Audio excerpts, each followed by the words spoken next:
once you get these fundamentals down, the mentality of the team, you've got the horizontal and vertical spacing, they've come down. You're attacking wise, you're a little bit closer together, a little bit more compact, which will enable the players a more effective press. You then need to start to specify what I spoke about in the previous video. What type of press are you after? As soon as you decide which one of them, then that starts to make everything a little bit easier when adjusting your team tactically, and the players start to understand because it's less sporadic, and they understand what their actual job is depending on the different zone of the fields. Now that goes into another area, is whereabouts you're going to do your press. So how high up the field you want to do this.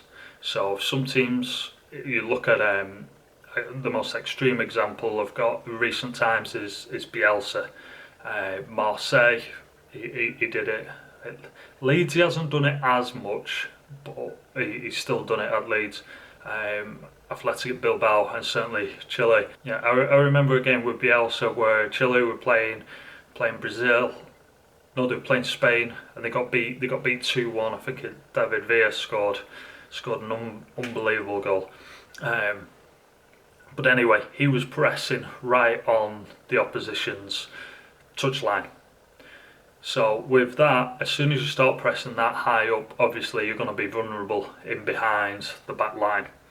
So you want to be careful of where you're pressing, and also be specific. Also ask yourself, like, why do you want to press that high up, and is it worth the risk, and do you have the players to execute it?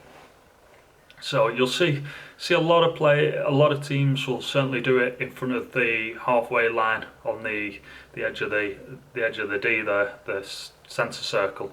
More often than not, Liverpool will sort of have it 3/4 up the field, and they'll let the team have it for the most part in their own 18-yard box up into the D. So once you've answered them questions and you're feeling comfortable, then that's going to then go into what type of lead-up sessions you're going to start doing in your coaching. But it's important to have it as clear as day in your mind how you want it to look in the end picture. So if you're dealing with adults or like older teenagers, you want to know exactly how you want your team to play in 11v11, and you should be able to see that from losing the ball in the centre of midfield, to the right, to the left, defensive wise. If you've got any grey areas where you don't quite know what you want to see happen, then you're not going to be able to coach it.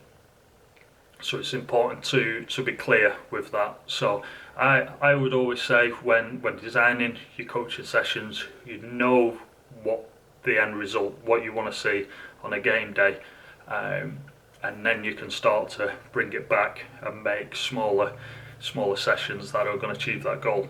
Now, if you're wanting to train team and you're wanting to implement the pressing, now you've got to be fair to the players. This isn't going to happen overnight, and you need to be realistic with how long that's going to take you to implement, how long it's going to take to go through every single area, making sure each player understands the roles and responsibilities and understanding, and then from each individual you've then got the unit to understand what's happening, and then from that unit you've then got, obviously you've got the team, and it all needs to click together, and you need 11 players doing it if it's open age.